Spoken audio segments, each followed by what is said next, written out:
बार बार उबासी या नींद आना तो जरूर करें ये काम। चलो जानते हैं उसे पहले।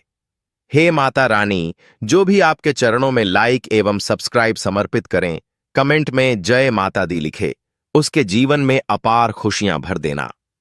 नंबर 8, रात में सोने से पहले एक तांबे के लोटे में पानी भरकर अपने सिरहाने पर रखें। सुबह उठकर उस पानी को किसी पौधे में डाल दें। नंबर 2, सोने से पहले तकिए के नीचे एक हरी इलायची रखने से अच्छी और गहरी नींद आती है और अनिद्रा की समस्या दूर होती है।